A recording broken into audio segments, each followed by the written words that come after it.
저는 부교육자인데요. 부교육자가 어떤 설교를 계속 이어서 한다는 게 굉장히 어렵습니다. 왜냐하면 이 말씀도 굉장히 끊어지기도 하고 사실 많은 분들이 들을 수 없기 때문에 사실 부담스럽지만 저는 사무엘상 말씀을 지금 계속 나누고 있습니다.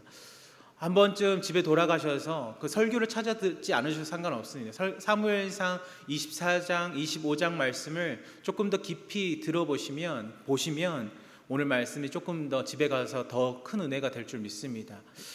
오늘 우리는 26장 말씀을 읽었는데 24장 말씀에 보면 오늘 말씀과 너무나 동일한 구조와 너무나 동일한 말씀이 적혀 있습니다. 그래서 많은 신학자들은 24장과 26장 말씀을 쌍둥이 기사다라고 이야기합니다. 그런데 24장과 오늘 26장 말씀은 미묘한 듯 같지만 또 미묘하게 차이가 있는 것을 우리는 살펴볼 수가 있습니다. 오늘 그 하나님의 말씀 우리가 한 절씩 살펴볼 때 하나님께서 우리 가운데 허락하신 말씀들을 우리 스스로가 발견하게 되기를 간절히 소망합니다. 먼저 1절 말씀을 보면 한 사람이 등장하는데 그 사람에 대한 소개를 이렇게 이야기합니다. 10사람이다 라고 이야기하는 거죠. 이 사람이 어디에서 와서 사울에게 지금 이야기하냐면 10사람이 기브아에 와서 사울이 있는 곳까지 와서 지금 한 가지 이야기를 전달하고 있습니다. 어떤 내용입니까? 바로 다윗이 있는 곳을 이야기하는 것이죠.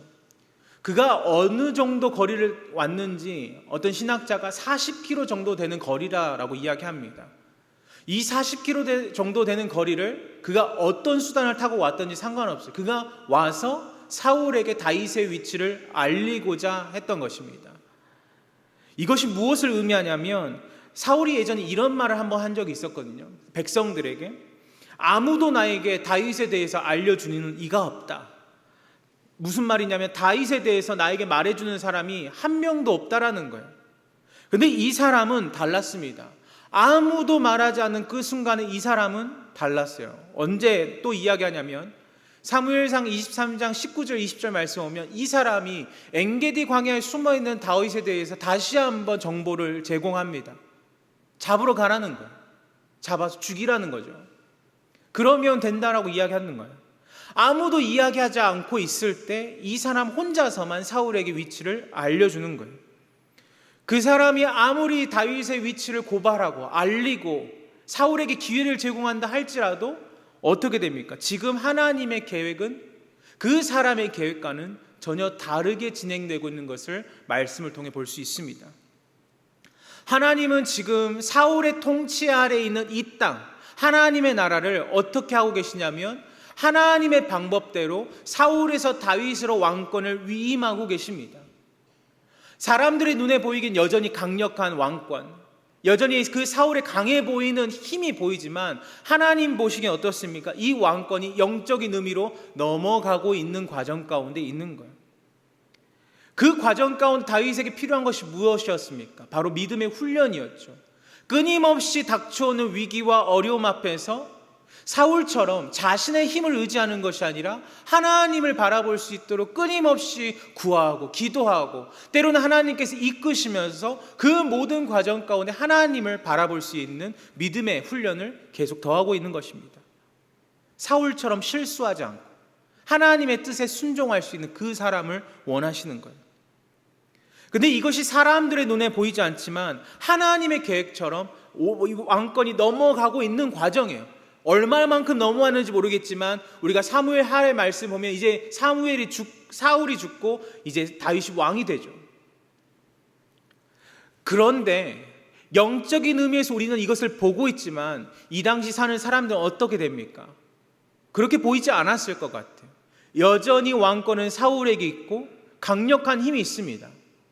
아무리 하나님께서 그를 이끄신다고 하지만 사람들 보는 눈에는 어떻습니까? 그는 고작 600명 정도밖에 되지 않은 사람들을 이끌고 있는 거예요. 그 600명밖에 되지 않은 사람들을 이끌면서 어떻게 힘이 있다, 이 사람이 왕이다, 이 사람이 우리를 이끌 지도자다라고 확신을 가질 수가 있겠습니까?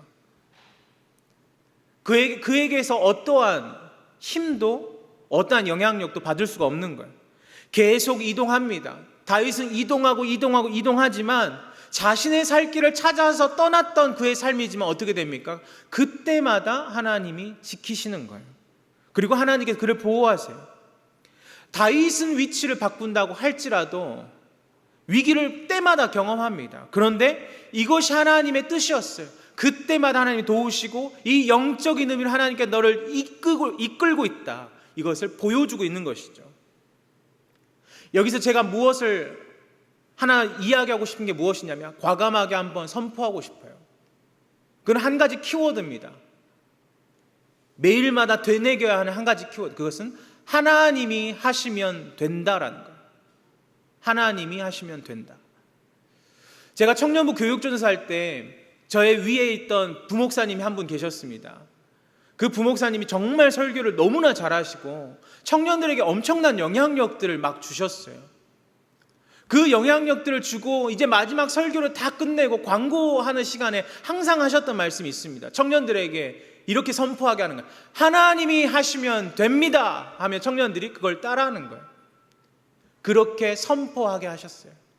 근데 저는 오늘 여러분들에게 그 말씀을 전해주고 싶어요. 하나님이 하시면 됩니다. 어려움이 있어요. 분명히 다윗에게는 지금 죽음의 위기가 수없이도 넘어왔습니다. 그럼에도 불구하고 하나님이 이끄시니까 머리털 하나 상하지 않는 그 다윗의 모습을 우리가 알고 있습니다. 수많은 사람들이 그의 위치를 이야기할 수도 있었습니다. 그런데 한 사람을 통해서만 하나님께 드러나게 하시는 거예요. 사울이 아무리 그를 잡으려고 애를 쓰다 할지라도 거기까지였습니다. 24장 말씀에 단 한 번 위치가 바뀌었어요. 그때뿐이고 다 어려움이었어요. 그런데도 하나님께서 그것을 다윗이 그냥 지나치게 만드셨던 거예요. 그렇게 운명이 바뀌어가고 있는데 1절 말씀을 보니까 10사람은 사울을 재촉해서 움직이게 만듭니다. 뭐라고 이야기합니까? 다윗이 광야 앞 하길라 산에 숨어있지 아니하였나이까? 아니합니까? 이야기하는 거예요. 단순하게 정보를 제공하는 내용이 아닙니다. 그냥 정보만 제공하고 그냥 돌아서는 게 아니라 어찌 보면 지금 지쳐있는 사울의 의지를 깨우는 것일 수도 있어요. 여기서 멈추면 안 돼요. 일어나세요, 일어나세요. 가야 합니다. 사울이 저기 있습니다. 비록 40km밖에 되지 않는, 얼마 남지 않은 거리에 있습니다. 독려하고 있을 수도 있어요. 그러니까 사울이 어떻게 합니까? 즉각적으로 반응해서 몸을 움직이는 것이죠. 사울은 항상 그랬거든요. 다윗이 여기 있다, 다윗이 저기 있다. 그러면 그때마다 즉각적인 반응이 나타났어요. 그런데 이상한 점은 무엇이냐면 사울이 이전에 24장에서 다윗에게 했던 말이 있었습니다. 다윗이 옷자락만을, 볼일을 보고 있는 그 사울의 옷자락만 베고 죽일 수도 있었지만 돌아갔을 때 사울이 다윗에게 뭐라고 했냐면 너가 이겼다, 내가 졌다, 순수하게 아주 순순히 인정했거든요. 그런데 몇 장이 지나지 않아서 다시금 그 다윗이라는 단어가 등장하자마자 그 이름이 딱 들먹여지니까 바로 움직이는 거잖아요. 그리고 죽이려고 하는 겁니다. 무엇에 휩쓸리든지 사람들이 그렇게 돼요. 무언가에 빠져 있으면, 무언가에 취해 있으면 그렇게 됩니다. 저희 부모님이 선교를 떠나시고 정말 몇 년 동안 혼자 살다 보니까 너무나 지쳤어요. 누나도 결혼하고 정말 아무도 집에 없었어요. 추석이고 명절이고 한 사람도 찾아오지 않습니다. 항상 혼자 있었거든요. 그래서 정말 안 되겠길래 정말 가장 친한 친구 2명과 같이 살자고 이야기했습니다. 매일 같이 사는 것도 아니에요. 가까이 그 친구들은 집이 있으니까 왔다 갔다 하는 거였어요. 근데 거의 저희 집에 있었거든요. 근데 그 친구들은 정말 사역도 열심히 하고 교회도 열심히 다니고 봉사도 열심히 하고 청년부에서는 팀장이고 찬양팀도 하고 항상 그런 친구들이었어요. 어렸을 때부터 그렇게 살아왔습니다. 그런데 그 친구들이 한 가지 놓지 못한 게 한 가지 있었어요. 다른 거 다 괜찮은데 한 가지를 놓지를 못하는 겁니다. 그게 무엇이었을까요? 그 두 친구 다 담배를 끊지를 못하는 거예요. 어떻게 하든지 노력을 하더라도 이게 안 끊어지나 봐요. 항상 교회를 가야 하는데 저는 그때 교육전도사였거든요. 교육전도사니까 교회를 항상 일찍 가잖아요. 일찍 가서 봉사하다가 한 시간이 짬이 나면 뭘 하냐면 그 친구들을 깨우러 가요. 그 정도로 잠에 취해 있던 아이들인데, 이 잠에 취하면 누가 와서 깨우더라도 힘든 아이들이 뭐 할 때 일어나는 줄 아세요? 새벽에 꼭 한 번 일어나요. 뭐 할 때? 담배 피고 싶을 때. 그때 꼭 일어나더라고요. 신기하게도 누가 깨우지도 않아요. 부모님이 건들지도 제가 깨우지도 않고 하는데 그때는 때 맞춰 일어나더라는 거예요. 무엇을 말씀드리고자 하는 거냐면, 사람들이 자기의 관점에 딱 사로잡혀 있으면 거기에는 반응해요. 그런데 그 나머지 것에는 어떻게 합니까? 무관심해지잖아요. 사울이 그렇거든요. 지금 다른 것에 반응하는 게 아니라 오직 한 가지, 다윗. 어디서 다윗 한다면 바로 반응이 나타나는 거예요. 사랑하는 성도 여러분, 우리가 무엇을 알 수 있습니까? 우리가 하나님이 하시면 된다는 선포가 우리의 삶에 나타나길 원하신다면 우리가 붙들려야 하는 것이 있습니다. 그것은 다른 관점이 아니라 오직 믿음으로예요. 오직 믿음으로 붙들리는 삶이 우리 가운데 필요합니다. 그것이 하나님이 하시면 된다는 삶을 이끌어가게 될 줄 믿습니다. 사울은 어땠습니까? 모든 관점이 사람에게 있었어요. 왜 나에게 다윗을 말해주지 않느냐? 아무도 나에게 말해주지 않는다. 심지어 한 명이 말해주니까 그 말한 것에 깊이 반응했는데, 오히려 반대되는 사울은 어떻게 합니까? 하나님께 관점이 맞춰져 있는 거예요. 시험이 닥쳐오고 어려움을 경험하고 순간순간에 다가오는 그 어려움 앞에서 하나님의 때를 기다릴 수 있는 여유들이 점점점 나이가 먹어갈수록 생겨나는 것처럼 그렇게 되어가는 거예요.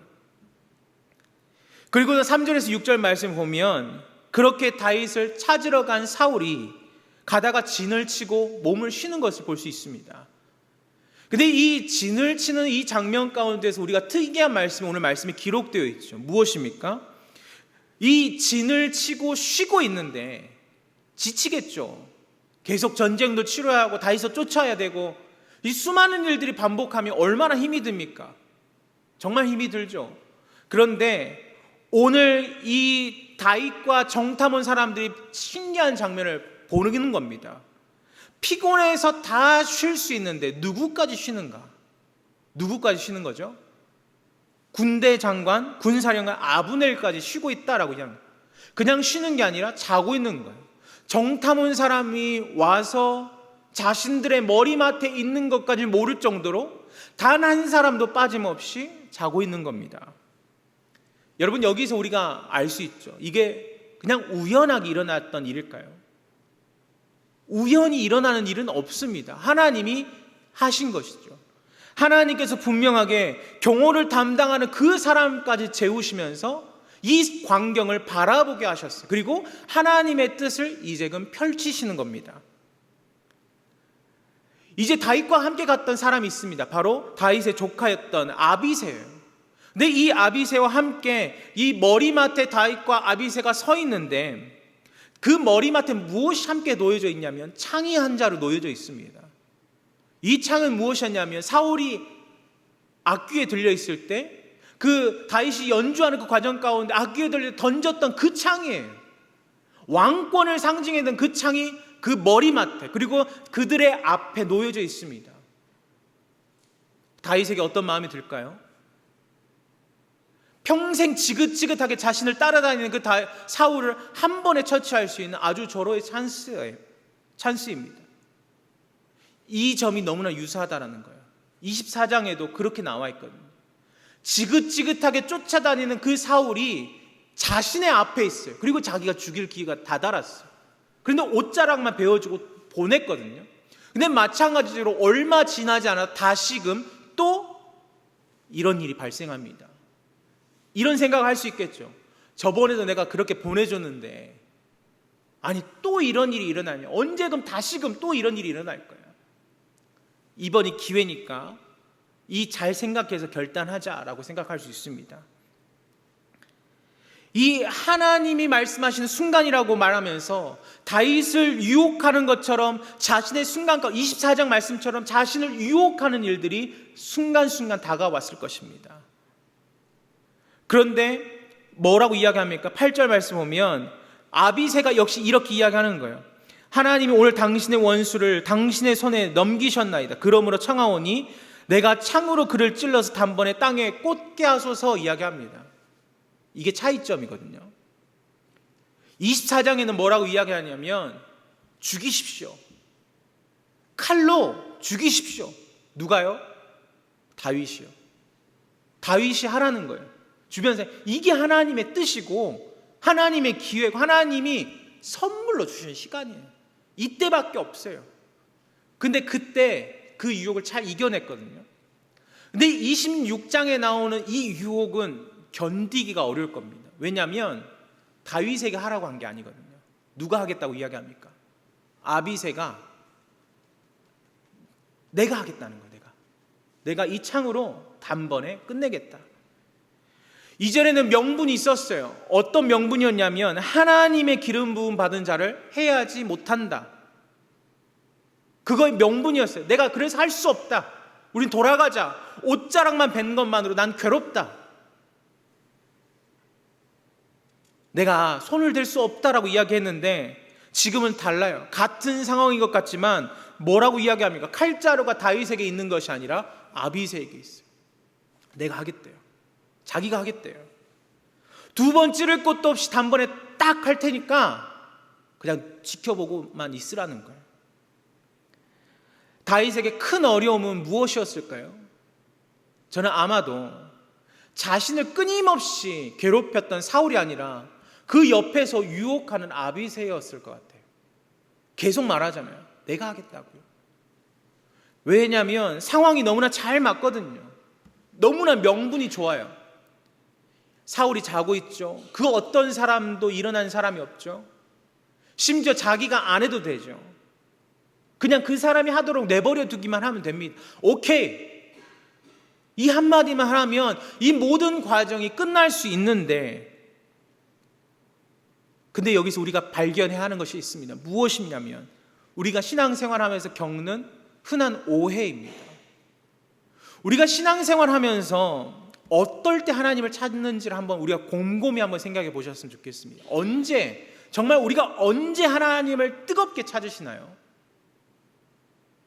정말 그냥 하나님 도와주세요가 아니라 여러분 정말 하나님 앞에 피땀 흘려서 기도해 본 적이 언제쯤 있으십니까? 저는 몇 번 있거든요. 몇 번 있어요. 그 중에서 몇 번 예를 들면 제 부모님이 선교사시다 보니까 중국에서 공안하게 잡혀가지고 연락이 왔어요. 기도 좀 해달라. 엄마가 지금 큰일이 났다. 아빠가 잡혔다. 어떻게 해야 할지 모르겠다. 기도해야죠. 신기하게도 한 번도 그런 감정을 느끼지 못했는데 온몸이 막 찌릿찌릿하면서 아픈 거예요. 그러면서 기도해 본 적도 있습니다. 또 한 번은 정말 가정에 어려움이 한 번 있었어요. 생명에 대한 어려움. 결국에 그 어려움을 겪었지만 그 과정 가운데에서 정말 하나님 앞에 간절히 기도했던 것 같아요. 그때도 가슴이 저미도록 아프더라고요. 여러분 한번 우리가 신앙생활 할 때 언제쯤 하나님을 뜨겁게 정말 간절하게 이거 아니면 안 되겠습니다 하나님 찾으십니까?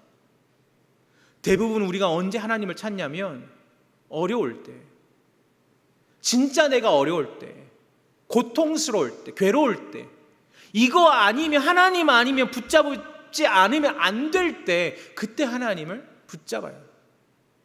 그리고 그 일이 해결되고 나면 어떻습니까? 아주 평안이 찾아오죠. 시간이 지나고 일이 해결되면 평안이 찾아옵니다. 그 평안이 찾아올 때는 어떻습니까? 하나님을 기억하지 못할 때가 많아요. 하나님을 그렇게 뜨겁게 찾던 시간이 불과 하루 전, 이틀 전, 한 달 전이었는데 그 한 달의 시간이 지나고 나서 지금 평안하다 보니까 하나님을 기억하는 일들이 사라져버린다라는 거예요. 바로 이 점입니다. 지금 참 좋거든요. 다윗에게 너무나 명분이 괜찮아요. 지금까지의 모든 어려움들을 한 번에 해결할 수 있는 가장 절호의 찬스입니다. 그런데 이 힘들고 어려운 이 한순간 한순간에 하나님의 뜻이 있을 거야 라고 하는 것이 어렵고 힘든 시간이 아니라 지금 이 순간이라는 거예요. 가장 좋은 순간, 가장 절호의 찬스라고 말할 수 있는 그 순간이 가장 하나님을 찾을 때입니다. 왜요? 내가 오해할 수 있기 때문에 그래요. 여러분, 우리가 인간적인 판단에 치우쳐서 그래, 아비새의 말이 맞아, 이게 하나님의 뜻일 거야 라고 했다면 결과는 어떻게 되겠습니까? 결과는 우리가 보지 않아도 뻔히 하나님의 계획이 어떻게 끝나게 될지 우리는 알 수 있을 것입니다. 하나님이 말씀하시는, 우리에게 말씀하신 믿음 무엇이냐면, 힘들고 어려움을 견디고 인내해서 믿음으로 살아내고 순종하는 것만 믿음을 이야기하지 않으십니다. 단순하게 어느 한 목표, 힘들고 어려울 때만 놓고 기도해라, 이렇게 단 한 번도 말씀하지 않으시거든요. 언제입니까? 힘들고 어려운 순간뿐만 아니라 기쁘고 평안한 그 순간 가운데서도 우리가 하나님을 찾아야 하는데, 그때는 기억하기가 어렵다라는 거예요. 그때는 하나님의 뜻일 거야. 정말 조그만 자신에게 유리한 입장만 다가오면, 아, 이게 하나님의 뜻이었구나. 그리고 인간적인 판단이 더 많아질 때가 있다는 겁니다. 다윗도 그래요. 아비새의 말을 듣고 그렇게 넘어가게 됐다면 어떻게 되겠습니까? 그렇다면 우리가 여기서 또 한 번 질문할 수 있어요.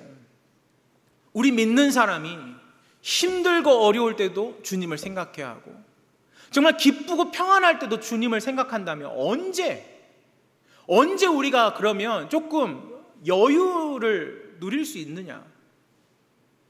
저는 믿음으로 산다는 것은 여유가 없는 삶이라고 생각합니다. 여유가 없어요. 언제 누릴 수 있습니까? 한순간이 없어요. 그런데 우리가 여유가 없는 삶은 그런 살지만 우리에게 주신 것은 무엇입니까? 하나님의 뜻이에요. 예를 들어볼까요? 이제 조만간 휴가철이 시작됩니다. 이제 시작됐죠. 그리고 몇 달 후에, 2달 후면 추석도 다가옵니다. 정말 며칠, 길면 일주일, 짧으면 3일, 이 기간 동안에 쉬면 쉬고 가족들과 함께하고 정말 좋은 시간이 계속돼야 하는데, 추석 3일 동안 전부 다 행복하시던가요? 휴가철 그 일주일이라면 일주일 동안 항상 행복하시던가요? 그렇지 않아요. 한순간이라도 때로는 불편함이 있고 어려움도 있습니다. 그것이 우리의 인간의 감정이거든요. 항상 좋은 것만도 아니고 항상 나쁜 것만도 아니고 여러 가지 감정이 뒤섞입니다. 우리의 삶 가운데서 언제 자유를 느낍니까? 언제 평안을 누립니까? 이 모든 것들이 한계가 있거든요. 우리 스스로 찾는 것이 한계가 있습니다. 사랑하는 성도 여러분, 우리가 누구를 믿습니까? 하나님을 믿어요. 하나님을 믿어요. 그 하나님을 믿을 때, 우리가 전심으로 믿을 때, 힘들고 어려울 때만 아니라 평안하고 그 모든 순간 가운데 하나님을 믿으면 사람이 말하는 여유가 아니라 하나님이 주신 믿음의 여유가 우리 가운데 나타나게 될 줄 믿습니다. 감정의 여유가 필요한 게 아니에요. 하나님의 여유, 이 모든 순간을 하나님의 시선으로 바라볼 수 있는 여유, 그것을 우리 가운데 원하시는 줄 믿어요. 우리가 사무엘상 말씀, 오늘 말씀을 보지만 사무엘상 말씀뿐만 아니라 모든 성경을 보면 모든 말씀의 중심이 누구입니까? 하나님이에요. 하나님이 하시는 거예요. 하나님이 모든 일과 모든 계획들을 펼쳐가십니다. 그 가운데서 우리가 깨닫는 것이 무엇이냐면, 내가 이 삶의 주관자가 될 수 없다라는 사실을 우리가 깨닫습니다. 그런데 사울은 어떻습니까? 자신이 모든 것을 주관하고 있는 거예요. 여러분, 하나님이 하신다라는 사실을 조금씩 이해가 되실 겁니다. 하나님이 하시니까 그 사람이 주관하는, 사람의 생각에 사로잡혀 있는 사울은 머물러 있지만, 머물러 있는 듯한, 사람이 보기에 머물러 있는 듯한 다윗은 하나님께서 계속 이동시키면서 하나님의 계획에 맞춰져 가고 있는 거예요. 다윗이 여유가 없어요. 사울은 잠을 자기라도 하지 다윗은 여유가 없습니다. 그러나 이 여유 없는 과정 가운데서 하나님이 일하시기에 그는 하나님의 뜻을 볼 수가 있는 거예요. 그렇지만 아비새는 계속 설득합니다. 이게 하나님의 뜻이라고요. 설득해요. 그런 상황 가운데서 9절 말씀 보면 내적으로 큰 위기를 맞이한 다윗이 하는 말은 무엇이냐면, 하나님의 기름 부음 받은 자, 24장 말씀과 동일한 말씀을 하는 것을 볼 수 있습니다. 하나님께 기름 부음 받은 자를 해하지 못한다라고 하는 거예요. 근데 24장 말씀과 비교해서 봐야 하는데 24장에서는 하나님께 기름 부음 받은 자를 해할 수 없다라고 이야기했는데 여기서 말할 때 26장에서는 명사가 하나 붙어요. 주어가 누구든지입니다. 누구든지. 다윗이 하지 않으면 괜찮은 것이 아니라 누구든지 하면 안 되는 거예요. 모른 척 넘어가는 것도 죄라고 이야기합니다. 다수에 속해서 그냥 침묵하는 것도 죄라고 이야기합니다. 눈 감아 버린다고 해서 영향력에서 벗어나는 것도 아닙니다. 여러분, 우리는 어떤 사람들입니까? 우리 스스로는 어떤 사람입니까? 문제를 해결하는 사람이 아니에요. 해결받는 사람들입니다. 누구에게요? 하나님께. 우리 믿는 사람은 하나님께 문제를 해결받아야 하는데 하나님으로부터 해결받아야 되는데 내 스스로 해결하려고 하는 거예요. 아비새가 그렇잖아요. 지금 다윗의 경우야말로 진짜 이 문제를 해결할 수 있는 절호의 기회라고 생각했는데 근데 장차 도래 하나님의 나라를 품을 수가 없는 거예요. 아비새 말대로 한다면요. 온전히 하나님의 은혜로 하나님이 이루실 그때까지 참고 기다리면서 이루는 나라가 바로 하나님이 원하시는 다윗을 통해서 이루신 하나님의 나라입니다. 그 나라를 통해서만 오직 그리스도로 연결되어지는 거예요. 그것을 하나님이 다윗에게 알게 하시는 것이죠. 여기서 다윗은 뭐라고 이야기합니까? 안 된다라고 단호하게 이야기합니다. 안 된다. 여러분, 단호한 거절을 한 번쯤 해보셨습니까? 저는 잘 못하는 것 같아요. 목회자인 뿐만 아니라 제 성격상도 이 단호한 거절을 아주 어렸을 때는 했을지 어땠을지 모르겠지만 성인이 되고 나서는 한 번도 그런 기억이 많이 없는 것 같아요. 안 된다, 못한다. 항상 이렇게 돌려서 말하거나 조금 포장해서 이야기하는데 오늘 다윗은 뭐라고 이야기합니까? 안 된다. 그런데 이 안 된다라고 이야기할 수 있었던, 단호하게 이야기할 수 있었던 이유가 무엇일까요? 그것은 25장 말씀을 봐야 해요. 우리가 25장 말씀 집에서 한번 살펴보셨으면 좋겠어요. 다윗이 연합구역 예배 때도 한번 이야기했고 제가 예전에도 한번 설교했습니다. 다윗이 25장 말씀에 오면 나발이라는 사람에게 찾아가는데 그 사람을 도와줘요. 그리고 그 사람을 통해서 그 양털 깎는 축제 가운데서 사람들을 먹이고 함께 풍성하게 먹여야 되는데 나발에게 도움을 요청했는데 자신의 호의에도 불구하고 단호하게 거절하거든요. 안 된다. 거기서도 안 된다. 그러니까 어떻게 돼요? 하나님의 은혜를 경험했음에도 불구하고 마음의 분노가 치밀어 오르기 시작합니다. 그래서 이 나발이라는 사람 죽이겠다. 내가 죽이겠다 하니까 이 나발의 하인들이 그 아내 아비가일에게 이야기하고 아비가일이 다윗에게 찾아가서 요청합니다. 주여 용서해달라고. 이 사람은 어리석은 자입니다. 자신을 봐서 용서해달라고 이야기하는 거죠. 그때 다윗이 경험한 게 있어요. 그때 뭐라고 이야기했냐면 아비가일이 그 다윗에게 했던 중심된 메시지가 뭐였냐면 내버려 두라는 거예요. 이건 누가 한다고요? 하나님이 하시면 된다고요. 네가 할 일이 아니라고요. 다윗 네가 할 일이 아니라 하나님이 하실 일이라고요. 공통된 메시지죠. 다윗에게 끊임없이 내려왔던 공통된 메시지가 뭐였냐면 하나님이 하시는 일이라는 거예요. 근데 끊임없이 다윗에게 어떤 일들이 일어납니까? 내가 감정에 불쑥 일어나서 때로는 이것이 하나님의 뜻인가 하면서 머리를 혼란스럽게 하고 이 많은 것들이 나타나면서 하나님의 뜻을 잊어버리게 만들 때가 더 많이 있었어요. 아비가일을 통해서 무엇을 알게 됩니까? 하나님이 하시는 거.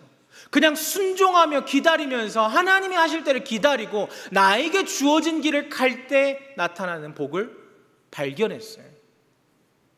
힘들고 어렵든지 기쁘고 평안하든지 결국 우리를 인내하시고 연단하시고 훈련하시면서 그냥 신앙의 영역이 내 힘으로 하는 것이 아니라 결국 하나님의 힘을 의지하고 하나님을 따라서 나아가는 것이라는 것을 다시금 깨닫는 거예요. 그 다윗이 왕위에 오르기까지 전적으로 하나님의 말씀을 의지하는 법을 배우고 깨닫습니다. 자, 오늘의 결론입니다. 여러분, 오늘 말씀의 제목이 무엇인지 아십니까? 다시 또라는 거예요. 다시 또. 왜 다시 또라고 지었냐면 여러 가지 말씀의 제목을 지을 수도 있겠지만 고민했어요. 우리에게도 이런 다시 또 반복되는 일상이 계속되거든요. 다윗처럼 그래 하나님의 뜻이야, 내가 선의를 베풀었어 하고 이렇게 딱 지나치고 났는데 다시금 어려움이 찾아오고, 그 어려움 가운데 하나님을 찾고 구하면서 다시금 우리에게 선한 일들이 나타나고, 이 반복되는 일 가운데 우리는 누구를 바라보고 있습니까? 다시 또 하나님을 찾게 되기를 간절히 소망합니다. 지금 다윗이 그런 것처럼. 왜 그러냐면 우리에게 다시 또 어려움이 닥쳐오고 있어요. 여러분 매일마다 코로나의 소식을 들으시죠? 정말 지긋지긋한 이야기. 이제 마스크 안 써도 된다고 이야기했고, 사람들과 교제해도 된다고 이야기했고, 예배 드려도 된다고 이야기했는데 연일 더블링 계속 3배 4배 나타난다고 이야기해요. 9월달 되면 20만도 나타난다, 30만도 나타난다. 다시 또 우리에게 어떤 관점으로 살아가야 할지 결단을 내릴 순간이 다가옵니다. 그때 우리는 어떻게 하시겠습니까? 제 설교의 시작은 여기서부터 시작했어요. 다시 또 하나님만을 바라볼 수 있는 우리 모든 성도님들 되기를 간절히 소망합니다. 다시금 또 우리의 마음을 괴롭게 하는 일들이 나타날 거예요. 우리가 평안하게 살아가면서 이제 마스크도 벗을 날이 와서 다 괜찮대, 다 이제 괜찮대. 그래서 했는데 내가 또 코로나의 어려움이 당할 수도 있어요. 코로나뿐만 아니라 다른 어려움도 겪을 수 있어요. 저는 지금 눈병을 앓고 있습니다. 정말 죄송하게도 악수도 못할 정도로 전염성이 있기 때문에 정말 참고 있어요. 제가 이 눈병을 한 번 앓은 게 아니라 예전에 사역지에서 한번 앓은 적이 있거든요. 그때 당시엔 뭐가 유행이었냐면 메르스가 유행이었습니다. 제가 살던 나주에서 메르스가 나오진 않았는데 그 당시에 나주에 뭐가 유행했냐, 저 때문에 눈병이 유행돼가지고 교인들이 눈병에 많이 걸렸었어요. 그래서 지금은 제가 접촉하지 않고 있는 겁니다. 저에게도 다시 또 반복되면서 경험했던 조심성들이 나타나게 되고 조심해야 될 일들을 깨닫게 되는 거예요. 여러분 다시 또 반복된 일들을 경험하면서 우리는 어떻게 해야 합니까? 사울처럼 사람에게 관심이 뺏겨버리고 사람에게로 돌아가는 것이 아니라 하나님께 집중될 수 있는 그 다윗의 관점, 하나님께 오직 시선을 돌리고 오늘 말씀처럼 하나님께 영의 눈을 열어서 하나님을 바라볼 수 있는, 다시금 하나님을 바라볼 수 있는 우리 모든 성도님 되시기를 간절히 소망합니다. 기도하겠습니다. 거룩하신 아버지 하나님, 감사합니다.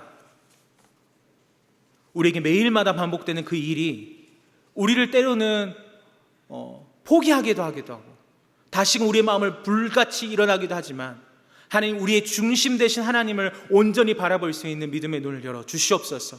그래서 오직 우리가 하나님의 뜻에 순종하며 매일마다 하나님의 뜻대로 살아낼 수 있는 거룩한 은혜가 우리 가운데 있게 하여 주시옵소서. 모든 것 주님 앞에 감사드리옵고 살아계신 우리 주 예수 그리스도의 이름으로 기도하옵나이다. 아멘.